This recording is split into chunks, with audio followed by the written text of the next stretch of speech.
Late February 1945. The Rhineland, in the black pines of the Reichswald, winter doesn't fall like snow. It settles like water. A thin, freezing rain turns tracks into channels, and channels into ponds. Every step is a suction sound. Boot leather tearing itself from mud that will not let go. Somewhere ahead, German listening posts sit low in their holes, collars up, rifles laid across damp sandbags. They hear engines. Then silence. Then the slow, careful scrape of men moving through undergrowth with bayonets taped, faces darkened, breath controlled. Canadians, 2 Canadian Corps, working forward in a night that smells of cordite and flooded earth. A flare rises. For a moment, the forest is a photograph. Tree trunks like bars, helmets like stones, wire glinting white. Then it's gone, replaced by the deeper violence. Artillery searching grid squares, mortars thumping, and wounded men trying not to cry out because sound travels too far in cold air. Before dawn, roads will choke with prisoners. The scale of it will shock even veterans. Yet this night only makes sense once the road to it is clearly seen by the winter of 1944-45. The war in Western Europe had stopped feeling like a series of separate battles and started feeling like a single, grinding problem. How to cross the Rhine. The summer had broken open France. After the landings in Normandy in June 1944, Allied armies pushed fast, too fast for their own supply lines, then slowed at the borders of Germany and the Netherlands. The German army, battered but not finished, still knew how to turn ground into a weapon. Rivers, canals, dikes, and towns became fortresses again. For Canadians, that change had come with a cost paid in waterlogged fields and flooded islands. In the autumn of 1944, 1st Canadian Army fought to clear the approaches to Antwerp, one of the most important ports in the West, and useless until the Scheldt estuary was open. The Battle of the Scheldt was not a single set piece. It was mud, mines, tides, and infantry moving through places where the land itself tried to kill you. When the estuary was finally secured, it felt less like victory than survival, and it left the army experienced in exactly the kind of war winter would demand. Then came the failed promise of speed. Operation Market Garden in September had aimed to leap the Rhine and end the war early. Instead, it left a salient and a hard boundary line across the Netherlands. The front ran through canals and orchards, through towns that became map references instead of homes. By December, Germany struck back in the Ardennes. The Battle of the Bulge forced the Allies to pivot, absorb the shock, and crush it.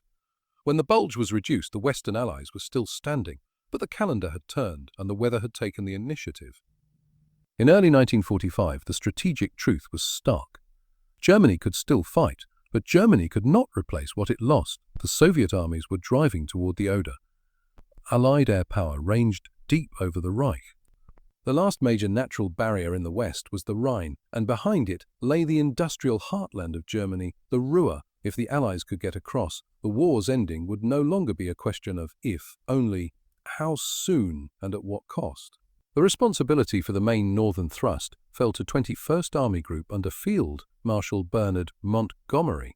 Within it, 1st Canadian Army, commanded by General H.D.G. Crerar, held the left wing of the Allied line in the Netherlands and along the German border. Crerar's army was a coalition in practice as well as name. Canadian formations, British Corps, and attached units from across the Commonwealth, working under one operational design. By the time the plan for the Rhineland offensive was set, the Canadian formation that would bear much of the close fighting was 2 Canadian Corps, led by Lieutenant General Guy Simonds. Simonds had a reputation inside the army for method and intensity, an officer who thought in timetables, fire plans, and controlled violence. His corps contained battle-hardened divisions that had been ground down and rebuilt since Normandy. They were experienced not only in attacking, but in keeping an attack alive when the roads disappeared and the maps stopped matching the ground. The battlefield they were being asked to take was not open country. It was a maze of forest and village, cut by streams and drainage ditches, dominated by narrow roads that could be turned into killing lanes by a single anti-tank gun or a well-sighted machine gun. The Reichswald, Germany's great wooded defensive block near the Dutch border, stood as a dark mass on the map. Beyond it lay the Hochwald ridge and a string of towns that controlled the approaches to the Rhine, and everything was wet. The winter of 1944-45 in northwest Europe was defined by thaw and rain more than clean snow. The ground drank fuel and swallowed wheels. Even tracked vehicles could be pinned helplessly, their engines screaming, as tracks churned water and clay into something thicker than mud. In that kind of terrain, an advance became less a sweep than a slow, forceful insertion, engineers first, then infantry, then armour where it could be forced forward, then artillery that had to be hauled and emplaced on ground that fought every ton. The Germans understood this. In the lowlands, flooding wasn't collateral damage, it was a defensive method. Dikes could be cut, sluices opened, fields turned into shallow lakes that funneled any attacker onto the few raised routes. A road became more valuable than a hill. A bridge became a decision point for an entire division. So when the Northern Allies began concentrating near Nijmegen, the salient created by the 1944 fighting, they were not assembling for a clean breakthrough. They were building the kind of weight needed to pry an army out of prepared ground. Men and vehicles crowded the limited space. Guns were registered, ammunition stacked. Engineers studied crossings and demolitions. Staff officers lived over maps that smelled of cigarette smoke and damp canvas. On paper, it was an advance into Germany. In reality, it was a descent into the worst terrain of the campaign against a defense designed to make winter do as much killing as bullets. And on the far side of that preparation, the German line waited, shaken by defeats, short of fuel, but still able to turn a forest into a trap. On the German side of the line, the winter of 1945 had a particular sound. Fewer trucks, fewer engines, more shovels. The Western Front was no longer fed by abundance.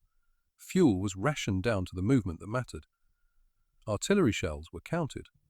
Replacement drafts arrived thinner and older. Teenagers pulled into units with men who had already outlived the statistical life expectancy of a German infantryman. Yet the defence in the Rhineland was not a broken militia. It was an improvised wall built around some of the hardest remaining formations in the West, supported by doctrine that understood how to bleed an attacker. The sector opposite the Allied build-up near Nijmegen belonged largely to Army Group H, under Colonel General Johannes Blaskowitz, with key defences held by 1st Parachute Army under Generaloberst Alfred Schlemm. Fud Schlemm? A parachute in 1945 did not mean mass airborne assaults. It meant units raised under the Luftwaffe's old prestige, then used as elite ground infantry. Many of these formations, along with regular infantry divisions and attached armour, still fought with a professional stubbornness, especially in defensive terrain where visibility was short and movement was predictable. The ground favoured them. The Siegfried Line, the West Wall, was not a single trench system but a belt of prepared positions, bunkers, anti-tank obstacles, and fortified villages. In the Rhineland, even where concrete was missing, the principle remained: force the attacker onto roads, punish him there, and counterattack locally to regain a crossroads or a tree line. Mines were laid in patterns that turned fields into puzzles. Anti-tank guns were tucked into orchard lines and behind houses with pre-cut firing lanes. Machine guns were sighted not for drama, but for geometry, interlocking fire that made open movement feel suicidal. And in winter, the Germans could add a final obstacle: water. Flooding was not accidental. It was a weapon created with sluices, dikes, and deliberate destruction. Low-lying ground was turned into a shallow sea that stopped tanks, slowed infantry, and forced columns onto raised causeways. Where the attacker had numbers, the defender wanted congestion. Where the attacker had air power, the defender wanted fog, rain, and the shelter of forest. Allied planners understood the problem and chose to solve it with weight. The northern offensive into the Rhineland was designed as a coordinated push, intended to crush the German line west of the Rhine and set conditions for crossings farther north.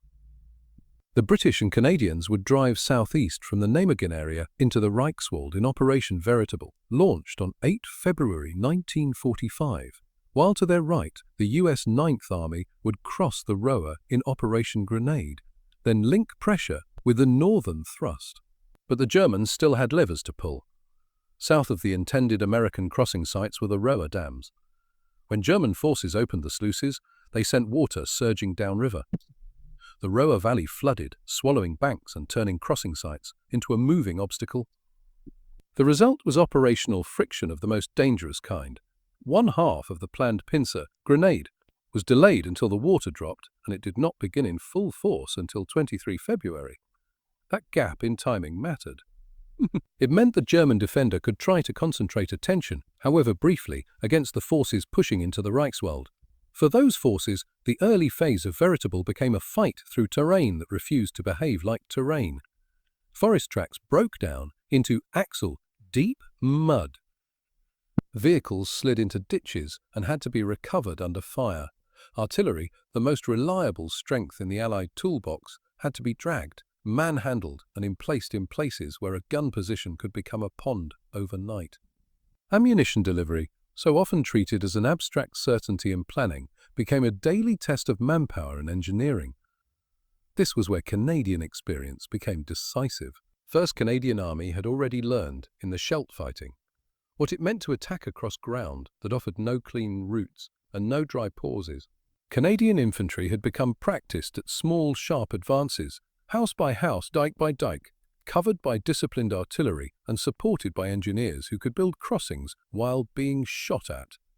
Canadian armour crews had learned to accept that many fights would be decided not by speed, but by whether a single tank could be coaxed onto a narrow road at the right moment without being knocked out by a hidden gun, and the Canadians were not fighting alone. The Rhineland offensive was a combined effort. British and Canadian corps, supported by enormous artillery groupings, specialised armour, and an engineering machine built for the systematic destruction of defences. The plan's logic was blunt. If the ground could not be outflanked, it would be broken. If the villages could not be bypassed, they would be reduced. If the defender used winter as a weapon, the attacker would answer with organisation and firepower. That answer would not come as one dramatic charge. It would come as pressure, hour after hour, until the German line began to lose its ability to control events. And when that control slipped, even disciplined formations could find themselves cut off in the dark, forced to choose between dying in place or walking out with hands raised. The night in the flooded forest, when thousands would be taken, was not an accident. It was the result of forces, terrain, leadership, and endurance intersecting at the same cold point. The human winter, soaked wool, numb hands, and the work of staying quiet in the Rhineland winter. The first enemy is not the German soldier. It is exposure. Men in slit trenches and shell scrapes learn that cold is rarely dramatic. It is constant. Water finds the seam in a boot. Mud works down into socks. A glove is wet by noon and stiff by evening. In the Reichswald, rain and thaw replace clean snow with something worse, a chill that seeps upward from the ground and never leaves. Rifles have to be kept working. Metal sticks to skin if you're careless. A man can be exhausted without having marched far, because every step is resistance. This kind of fighting punishes the nervous system. Listening becomes labour. Silence becomes policy. Canadian infantry moving at night do it in broken files, keeping contact by touch and whispered cues, trying not to bunch on trails that mines and mortar crews have already registered by experience. The wounded are harder to retrieve, not only because fire makes stretcher work lethal, but because the terrain itself can swallow a bearer team. A ditch that looks shallow in daylight becomes a black canal at midnight. The emotional centre of these operations is restraint, not panic, not fury. Restraint. A soldier must keep moving when the body says stop, and must stay quiet when the mind wants to shout. Winter operations reward the units that can keep their discipline when wet and afraid, because in a forest at night, one careless sound can pull a whole belt of machine gun fire onto a platoon, and that human reality shapes everything else, especially the tactics that decide where men live or vanish in the dark. The tactical problem, forests, villages, and roads that become death funnels the Reichswald, is not a battlefield that allows wide manoeuvres. It is a battlefield that forces decisions into narrow spaces. Forests compress combat. Visibility shortens to a few dozen yards. A company can lose direction by drifting a few degrees off bearing. When artillery bursts in tree canopy, fragments and splinters rain downward in a lethal cone. In open country, a commander can shift a line. In the Reichswald, a commander fights for a track, a clearing, a bend in a road, small map features that decide whether a battalion can be supplied or stranded. Then come the villages, stone houses, gardens, and barns, turned into interlocking strong points. A single house on a road junction can pin a column behind it for hours. German defenders, short on mobility, often fight to delay rather than to hold forever. A machine gun team withdraws after doing its work. A mortar section fires, displaces, fires again. A few men with Panzerfaust wait at the angle of a lane where a tank must expose its flank. Winter multiplies the tactical trap. Flooding and mud force armour and trucks onto the few raised routes, creating congestion that the Germans can exploit. If one vehicle is knocked out on a narrow road, everything behind it stops. If an engineer bridge is delayed, an entire timetable collapses. This is why the fight becomes methodical. Clear the road edges, probe the ditches for mines, take the next farm, then the next tree line, then the next tree line, then the next crossroads, each one a hinge for the next movement. And because movement is so constrained, snapfire becomes the real way to maneuver. Tools of pressure, artillery, engineers and specialized armor in winter ground in the Rhineland. The Allies' decisive advantage is not a single weapon. It is a system. Artillery sits at the center of that system. The northern armies bring massed guns forward until the landscape itself seems calibrated. Fire plans are not improvised. They are timed, layered, and corrected through observation and communication. Counter-battery methods, flash spotting, sound ranging, and disciplined reporting try to suppress German guns that can shatter a road or a bridge site in minutes. When infantry must cross exposed patches, they do it under concentrations meant to keep German heads down, not in a romantic or storming a sense, but in the practical sense of denying the defender the seconds needed to aim. Engineers are the second pillar. In this environment, a unit's combat power can be measured by how quickly it can make a route usable. They clear mines under fire, fill craters, lay corduroy roads, throw bridges across ditches and blown culverts, and recover vehicles that have sunk to their hulls. Their work decides whether tanks arrive on time or not at all. Then there is specialized armor, flamethrower tanks, were with demolition charges, bridge layers, and other assault vehicles often associated with British specialist formations. In village fighting, these machines can reduce a fortified building without forcing infantry to pay for every room. In mud and floodwater, their limitations are also clear. They cannot solve terrain that simply will not bear weight. That is why the offensive becomes a grind of fire, engineering, and controlled advances, pressure applied, until the defense begins to tear. And once the tools of pressure are understood, the next question becomes who orchestrates them and how the German defenders try to survive them. Leadership and method, Krerar's burden, Simon's tempo, and the mathematics of fire, the Rhineland offensive, is often remembered for mud and prisoners, but it is also a story of men who had to make decisions while the ground erased plans. At the army level, General HDG Krerar carries a coalition responsibility. Canadian formations fighting beside British Corps under 21st Army Group, with a front shaped by political boundaries as much as terrain. The pressure from above is simple: clear the Rhineland and open the way to the Rhine, but the way to do it is not simple at all. Every mile forward consumes ammunition, engineer stores, bridging, fuel, and recovery vehicles that cannot be conjured out of winter roads. Inside that framework, Lieutenant General Guy Simonds is the kind of commander who believes in structure under chaos. He is associated with carefully arranged operations, timed artillery programs, tight control of axes, the deliberate sequencing of infantry, armor, and engineers. In ground that punishes improvisation, that method becomes a form of mercy, not soft mercy, but the practical kind. Fewer men wandering off course in a forest, fewer tanks committed where they cannot be recovered, fewer companies thrown in without a fire plan, yet method has its own cost. A set timetable can collide with a blocked road.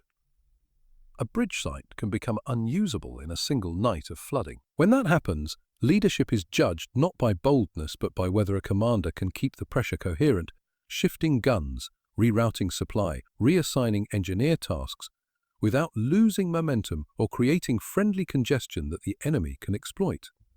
In the Rhineland, good leadership is measured in continuity. The ability to keep an attack moving even when the battlefield refuses to behave, and even when the next ridgeline seems impossibly far in winter rain. The German defensive mindset, stubborn professionals, shrinking resources, and local counterattacks, German units facing the Canadians in early 1945 are not uniform in quality, but they share a clear defensive instinct: survive the bombardment, hold the choke points, and counterpunch where the attacker must expose himself. The 1st Parachute Army includes formations with the reputation, and often the discipline, of elite infantry, alongside worn regular divisions and ad hoc battle groups. In this phase of the war, parachute divisions frequently fight as ground troops, and many have a defensive confidence built from earlier campaigns. They are short on vehicles and fuel, but they are not short on field craft. They use the forest like cover, and the villages like anchors. They sight machine guns low and flat to rake roads. They hide anti-tank weapons where a Sherman or Churchill must slow and present a side angle. They plant mines not only to destroy vehicles, but to force engineer teams into predictable routines under observation. Their artillery and mortars, though increasingly constrained by ammunition and Allied counter-battery methods, remain dangerous because the battlefield funnels targets. A single crossroads becomes a killing grid. A narrow raised road becomes a registered line. The defender does not need to stop an army everywhere, only at the points where an army cannot go round, and when the pressure becomes too much. German doctrine often falls back on the local counterattack. Not grand armoured manoeuvres, there is rarely fuel for that, but quick, sharp thrusts with whatever infantry and assault guns are available, aimed at a bridge site, a roadblock, a village edge. The purpose is to disrupt the attacker's rhythm, to create confusion in the mud, and to buy time for the next line behind. By February 1945, time is Germany's rarest resource, and in the Rhineland it is purchased in yards and casualties. Civilians and moral friction, farmhouses, cellars, and the wars collapse on a home front. This campaign is fought in a landscape that still has people in it. Rhineland villages are not empty map symbols. They are homes with family photographs, bread ovens, and barns. Some civilians flee before the fighting reaches them. Others stay in cellars because roads are blocked, because the elderly cannot move, because the front arrives faster than rumour. Flooding turns evacuation into a gamble. Shellfire turns buildings into brittle hazards. A house that stands in the morning can be a broken shell by afternoon. For German civilians, the collapse of the Western Front brings layers of fear.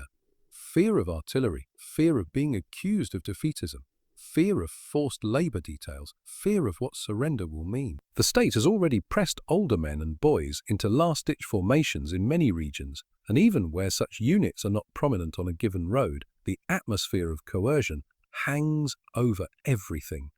For Canadian troops, the civilian presence creates a second kind of discipline problem, fighting an enemy who uses the same streets where families are hiding, while keeping order among exhausted men carrying grief and anger from months of combat. Prisoners add another moral load. Captured soldiers appear cold, hungry, sometimes shocked into silence, sometimes relieved, sometimes still defiant. Processing them requires guards, routes, and restraint, tasks that pull manpower away from the assault but cannot be neglected. In winter, the simple act of moving prisoners to the rear becomes a logistical operation measured in blankets, escort strength, and possible roads. By the time the decisive night arrives, the battlefield is no longer only a clash of units. It is a crowded, freezing corridor of soldiers, civilians, wrecked vehicles, and shattered buildings, everything compressed toward a breaking point. The breaking point arrives the way winter warfare always does, without a single dramatic signal, and then all at once. By late February 1945, the fighting west of the Rhine has already consumed weeks of ammunition and men. Veritable has pushed through the Reichswald's outer belts, through villages whose names are now written in pencil on operations maps and in blood on field dressings. The German defence has not been a holding so much as delaying, trading ground for time, forcing the Allied advance to pay for each usable road. Then 26 February 1945 arrives, and with it, Operation BLOCKBUSTER, 2 Canadian Corps attempt to break the last organised defensive system in this sector, the Hochwald position and the terrain that protects it. On paper, the Hochwald is a forested ridge and its approaches. In reality, it is a winter machine designed to stop an army. The ridgeline offers observation, the woods offer concealment, the villages and farm complexes around it offer strongpoints with thick walls and cellars that absorb shell bursts. The ground between is not simply a muddy. It is waterlogged to the point that men step off a track and sink to the calf, sometimes the knee, and vehicles can disappear into soft ground so completely that recovery becomes a battle of its own. The opening moves are not cinematic charges, they are controlled, exhausting procedures. Infantry go forward in tight formations that resist the instinct to bunch up. Every yard is checked for wire. Every tree line is watched for muzzle flashes that appear for a second and then vanish. Engineers follow close enough to work, but far enough apart not to be destroyed as a group when a minefield announces itself. Hands are numb. Their tools are slick. They feel for tripwires in ditches full of brown water. Artillery does what artillery has learned to do by 1945. It turns a plan into a physical force. Canadian and supporting guns lay down concentrations on known or suspected positions, not because a map guarantees a German section is still there, but because the defender must be treated as present until proven otherwise. Fire crashes into wood lines. It rips the tops out of trees. It shakes the ground so hard that men in foxholes feel it through their ribs. Counter-battery work searches for German guns that have been firing and shifting position with practiced economy. Where the Germans have mortars, they answer quickly, short, brutal bursts that drop into the same narrow routes the Canadians must use. In this terrain, the enemy does not need long-range accuracy. He needs only to hit the road. When a shell lands on a raised track and blows a crater through the only passable surface, movement stops behind it like a clogged artery. Vehicles pile up. Infantry are forced to wait in the open, or to step off into ground that may be mined, flooded, or both. Engineers hurry in, not with the calm of a rear area job, but with the urgency of men working while being watched through trees. Some tanks do get forward, but winter dictates the terms of their bravery. Armour in the Rhineland cannot always swing wide to flank. Often it can only crawl up a lane, nose to tail, vulnerable to a single concealed anti-tank gun or a Panzerfaust fired from a house corner. The crews learn to trust infantry to clear the close ground and to mark safe routes. The infantry learn to trust the tank's gun, when it can be brought to bear, to crack a strong point without forcing a section to enter a building that has been prepared for them. The German defence reacts the way it is meant to react, in fragments that still hurt. A machine gun opens from a carefully chosen angle, not trying to kill everyone, only to pin. A mortar stutters, then stops, then begins again from a different patch of cover. Small counterattacks strike at the soft parts, an engineer party on a bridge site, a company reorganizing at a hedge line, a platoon that has drifted off its axis. The purpose is not to retake a village permanently.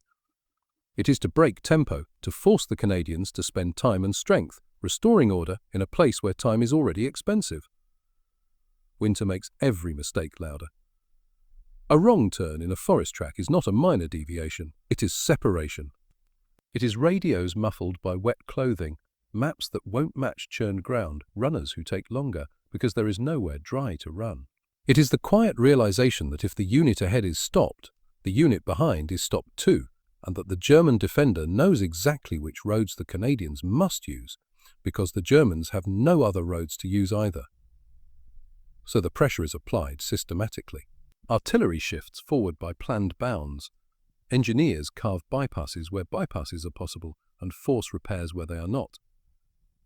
Medical orderlies work in conditions that threaten to kill the wounded by cold before blood loss has finished its work. Prisoner handling parties are organized early because surrender begins to appear in ones and twos, isolated men from outposts, soaked, shivering, sometimes dazed from concussion, sometimes simply done. But the turning point isn't made of small surrenders. It is made when the German defense begins to lose coherence. In the Hochwald battle, coherence means communication along narrow routes, the ability to shift reserves from one village to the next, the ability to pull back in good order before a pocket is sealed. The Canadians and their supporting formations aim at that coherence with a simple logic. Take the junctions, cut the tracks, and force the defender to choose between retreat through exposed routes or staying put under overwhelming fire. By the end of the day's fighting, the map begins to change in a way every staff officer recognizes. Not in bold arrows, in thin, practical details. A road that is usable becomes ours. A crossroads becomes held. A bridge site becomes unsecured. These words look clean on paper. On the ground, they mean bodies in ditches, wrecks half sunk in mud, and men too tired to speak eating cold rations under shell fire because the only warm place is inside a house that might still be booby-trapped. And then evening comes, and with it the true danger of winter operations. Darkness on a battlefield where the routes are few and the forces are interlocked. In the tree lines, German units begin to sense the net tightening. Some attempt to pull back. Some cling to positions because they have nowhere safe to go. Some are simply cut off by a blocked road, by a blown culvert, by Canadian infantry establishing itself on the far side of a track the Germans assumed was still open. The air is damp enough to carry sound. A distant engine coughs once and dies. Flares go up, briefly painting the flooded ground silver. Somewhere in the black woods, men on both sides listen for footsteps, because in this kind of battle, the moment that decides everything often arrives not at noon, but in the hours when maps are useless and a single wrong movement can walk a company into captivity. The night is coming, and it is about to become a corridor, one in which whole groups of German soldiers will discover that winter does not protect you from Canadians. It delivers you to them. Night does not pause the battle in the Hochwald. It compresses it. Under cloud and drizzle, the forest becomes a closed room. Sound travels. Shapes lose their edges. The ground, already saturated, gives off a cold mist that makes distance hard to judge. In some sectors, Allied searchlights, angled up to reflect off low cloud, create a thin, unnatural glow. Artificial moonlight. Not bright enough to read a map, but bright enough to betray movement on a road. This is the hour when German defensive practice is supposed to save formations. Break contact, slip away in small groups, fall back to the next line before the attacker can seal the exits. But in late February 1945, too many things have changed at once. To the east and south, the larger front is shifting. With the Roa crossings now underway, German commanders cannot treat the Rhineland line as a local problem anymore. What had been a stubborn defense becomes, suddenly, a potential trap. Units that might have held for another day are ordered to thin out, to move, to avoid encirclement. Yet they are trying to do it in terrain where movement is limited to a few raised routes, and those routes are already under Allied fire control. Withdrawal in these conditions is not a smooth line sliding backward. It is a series of desperate localized decisions made by officers who can't see what is happening 2 miles away. Along the narrow tracks leading out of the woods, Canadian infantry establish roadblocks and listening posts. Not grand barricades, just the kind of practical control points winter forces you to build. A section with a Bren gun covering the bend, a Piet team in reserve, an engineer party ready to lift mines or lay them, a forward observer who knows the grid references for the road itself. Behind them, artillery waits in readiness, not only for planned shoots, but for the quick, punishing and offensive fire tasks called onto likely German movement lanes. In a forest, the defender's advantage is concealment. On a road, concealment ends. The first German groups appear as shapes in the dimness, small packets of men moving cautiously, weapons slung, heads down against the rain. Some try to feel their way past the Canadians. Some stumble into them. Some are caught by flares and freeze instinctively, as if still hoping darkness can protect them. The Canadians, trained by months of close country fighting, do not waste the moment. They challenge, cover, disarm, and send men back along the same miserable tracks, now walking the other direction. Then the flow increases, because coherence has begun to break. A defensive system depends on 2 things: knowing where your neighbour is and knowing where your rear is. In the Hochwald fighting, both certainties erode. Flooded ground forces movement onto a handful of routes. Canadian advances seize junctions and cut them. Shellfire makes some tracks impassable. Abandoned vehicles become steel roadblocks. Messages that would be carried by truck must be carried by runner. Runners do not always return. Radios do not always work in wet forest and shattered buildings. And when a unit loses its route out, it can remain armed, disciplined, and brave, and still be finished. Some German troops try to break through in compact groups, pushing hard against a roadblock with bursts of fire and grenades. In places they succeed, at least temporarily, leaving behind dead and wounded on both sides and vanishing back into the tree line. But those breakthroughs cost time, and time is what the larger operational situation is stealing from them. Other groups do not attack. They surrender. It begins with the obvious. Isolated men, separated from their squads, emerging from the woods with hands raised. Then it becomes squads without officers. Then entire platoon-sized groups, led by a senior NCO who has decided that another attempt at movement will end with his men dying in a ditch. Many are exhausted beyond anger. Their uniforms are soaked. Their boots are clogged with mud. Some have thrown away heavy equipment simply to keep walking. Their faces, when the reflected searchlight catches them, are hollow with cold and sleeplessness. Canadian units are ready for this because the Rhineland fighting has already taught them that surrender is not a neat conclusion. It is an additional task under fire. Prisoners must be searched, weapons gathered, maps and documents removed, wounded men assessed. Routes to the rear confirmed as passable. The simple act of escorting captives back becomes dangerous in a forest where small German parties can still be moving, still capable of firing into a column. So the Canadians do what experienced winter troops do. They systematize it. Prisoners are moved in short stages, from forward platoons to company points, from company points to battalion collection areas, then rearward to larger enclosures where military police and staff can count, record, and feed them. In the darkness, crossroads become sorting stations. A farmhouse cellar becomes a temporary holding pen. A stretch of road between two shattered trees becomes a funnel where the surrendered are marched through in files, watched by riflemen whose hands are as cold as theirs. The numbers begin to climb faster than anyone at the front can truly grasp. At first, officers count in dozens, then in hundreds, then in hurried estimates relayed over strained communications. More coming. A road crowded.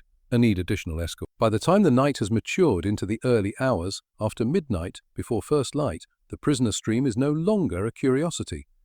It is a feature of the battlefield. This is the moment the title is pointing at, when German soldiers, many of whom have fought other opponents in other places, encounter a particular kind of Canadian persistence in winter, close, methodical, unromantic, and relentless. The Canadians do not stop because it is dark. They do not stop because the ground is miserable. They keep pushing patrols into the woods. They keep tightening control on roads and junctions. They keep firing pre-arranged artillery tasks onto likely movement routes. They keep the engineers working so that their own supply can continue forward while the enemy's retreat becomes more chaotic. For German formations trying to withdraw, winter becomes a multiplying force. A unit that might have slipped away in dry conditions finds itself slowed, then halted, then bunched on a track, then struck by fire. A commander who might have reorganized his men behind the next village finds that the next village is already under Allied observation, or already being entered by Canadian infantry using the darkness as cover. In this environment, the surrender of large groups is not simply a giving up. It is what happens when the geometry of the battlefield has been solved against you. During this phase of the Hochwald battle, within the wider veritable advance, Canadian formations would take prisoners in the thousands, with the flow in some periods so heavy that contemporary accounts describe it as continuous. In the order of several thousand German soldiers, around 7,000 in this hard winter stretch, ended up in Canadian hands as the defensive system fractured and pockets were cut off. Not captured by a single heroic lunge, but by a night-by-night accumulation of roadblocks, fire plans and closed exits. And dawn does not bring relief. It brings clarity. As the grey light rises over the flooded fields and the wrecked edges of forest, the roads show their evidence. Abandoned weapons stacked in heaps, helmets left in ditches, damaged vehicles half off the track, and columns of prisoners moving rearward under guard. Boots dragging through the same mud that has defeated engines and killed wounded men by exposure. For the Canadians at the front, the sunrise reveals something else as well. The next belt of ground, the next line of trees, the next village that still has to be taken. The battle has turned, but it is not finished. It has simply entered the phase where results can be measured in maps and prisoner counts, and where the cost becomes impossible to ignore. When daylight fully settles over the Hochwald approaches, the battlefield looks less like a front line and more like a dismantled machine. Tracks that were roads of the day before are now gouged channels bordered by broken trees and discarded equipment. Vehicles sit at angles where they slid off the crown into waterlogged ground and could not be pulled free in time. In some places, recovery teams work with cables and bulldozers while shells still fall, because leaving a tank or truck in the wrong place doesn't just waste steel, it blocks the only artery an entire brigade can use. The most immediate result is visible in motion. Not terrain, not terrain. Prisoners continue moving rearward in columns that stretch along the raised routes, men in field grey and camouflage smocks, some with improvised bandages, some without helmets, walking past wrecked carts and shattered farm fences. They are processed in stages, searched, counted, directed further back. The system is bureaucratic because it has to be. Without procedure, thousands of captives become chaos, especially when the same roads must carry ammunition and stretchers forward. In Canadian unit records and later official histories, this phase of the Rhineland fighting is repeatedly marked by the same fact. Large-scale German captures occurring as pockets are sealed and withdrawal routes fail. The number of 7,000 fits the kind of prisoner totals produced when a defensive system breaks under combined pressure, road control, artillery dominance, and winter terrain that turns a retreat into a choke point. And it is important what those prisoners represent, not a single surrender flag. A loss of operational shape, a front line that can no longer reliably connect its fighting positions to its rear. But victory in this environment is never clean. Canadian and attached formations pay heavily to force that result. Winter mud turns casualty evacuation into a separate battle. A man wounded in open ground may not die from the initial hit. He may die because it takes too long to reach him, because the stretcher party cannot move fast enough, because the track is cratered, because the ambulance cannot reach the forward aid post. Medics and orderlies operate in a world of small, brutal delays, where minutes are measured against body temperature and blood loss. The fighting also leaves a physical signature on the villages and farms around the Hochwald line. Houses collapse inward under blast. Roof tiles and beams litter streets that, a week earlier, were ordinary lanes. Barns burn, and the smoke hangs low in damp air. Civilians emerge carefully from cellars, often not into safety but into uncertainty, roads controlled by one side at dawn and shelled again by afternoon, farms stripped of windows, wells contaminated by debris, livestock dead or scattered. For the German defenders who remain in contact, the immediate consequence is a forced reorientation. Their positions west of the Rhine are no longer anchored on confident lines. They become successive, thinner screens, fought for time while orders and resources lag behind events. With each junction lost, the next withdrawal becomes harder. With each bridge blown, the remaining crossings become targets. With each artillery concentration, movement becomes risk. For the Canadians, the aftermath has a different shape, the sudden burden of success. A breakthrough creates not only opportunity but congestion. Roads must be reopened, mines cleared in depth, not just in a single lane. Captured ground must be organized against counterattack. Captured Germans must be secured and moved. Units must be rotated or reinforced. Ammunition stocks must be hauled forward over surfaces that are still barely passable. The same winter that helped trap the enemy now threatens to trap the attacker in his own traffic. And yet, the operational effect is unmistakable. The German defensive complex guarding the approaches to the Rhine, forest belts, villages, and ridges designed to stall the northern allies has been torn open. The Hochwald position, so carefully suited to winter, has not saved the defenders from being systematically cut off.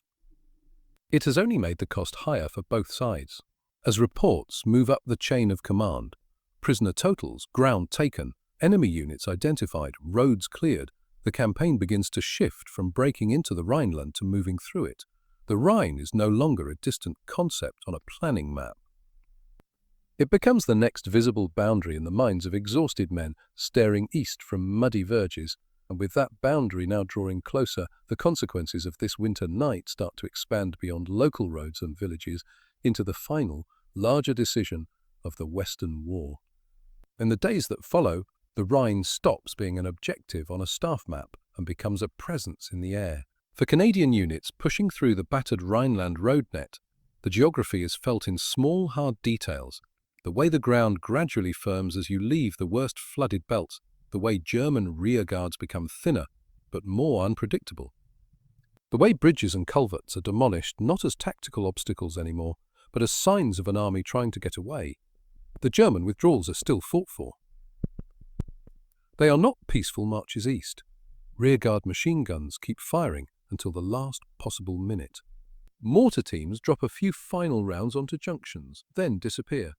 Anti-tank weapons are left behind in ambush positions like snares, aimed at the first vehicle that assumes the danger has passed. In the villages, the pattern repeats. A few rooms turned into strongpoints, a few cellars used as cover, then a hurried exit through gardens and lanes before the artillery shifts its weight. But the operational change is unmistakable. The defensive belt that had been designed to hold west of the Rhine is no longer a belt. It is a series of breaks being stitched shut with whatever units can be found. And each time the Germans attempt to regroup, prisoner columns keep proving that the regrouping is failing. Not because every German soldier has lost the will to fight, but because the battlefield mechanics are now working against them. In winter terrain, a retreat that requires flexibility becomes a retreat that requires roads. Roads become targets. Targets become traps. Targets become traps. Canadian infantry and supporting arms do not need to outrun the withdrawal. They only need to control its exits long enough for artillery and engineering to turn German movement into stoppage. By early March, Operation VERITABLE is reaching its intended conclusion. The western approaches to the Rhine are being cleared, and the German forces in this northern sector are being forced back to the river line. The fighting has not been a clean, sweeping pursuit. It has been a step-by-step eviction, and the mud has slowed everyone, attacker and defender alike. Yet that very slowness has amplified the results, because it has made it harder for German units to disengage without leaving men behind. The campaign's human residue accumulates behind the front.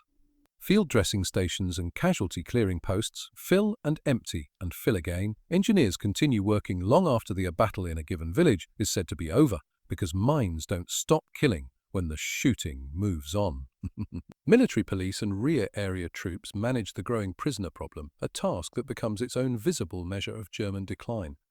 Not just men captured, but weapons stacked, documents sorted, unit identities recorded, and the machinery of surrender made routine.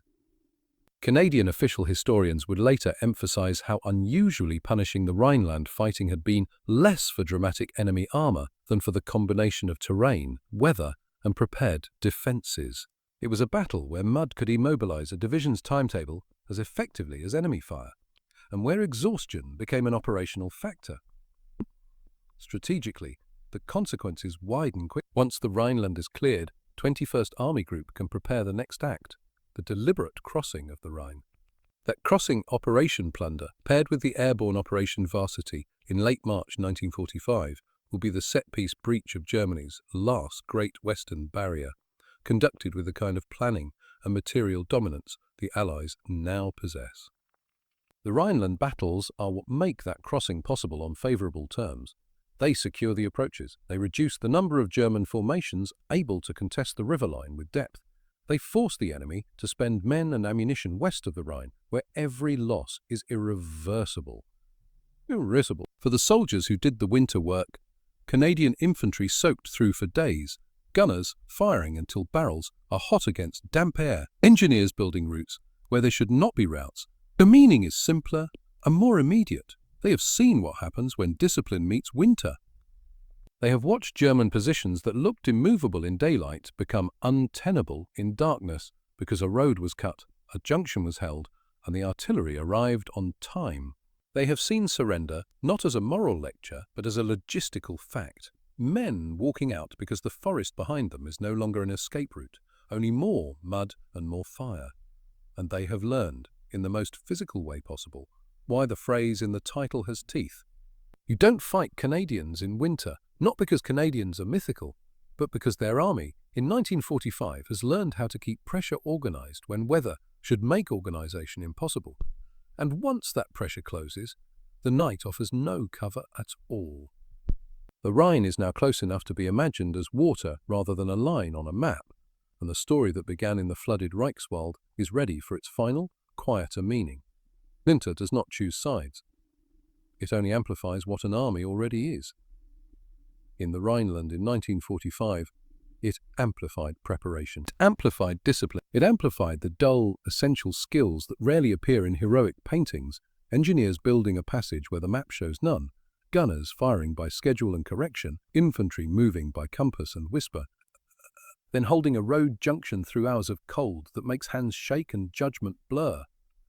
The Canadians did not defeat the German defenders by being immune to winter.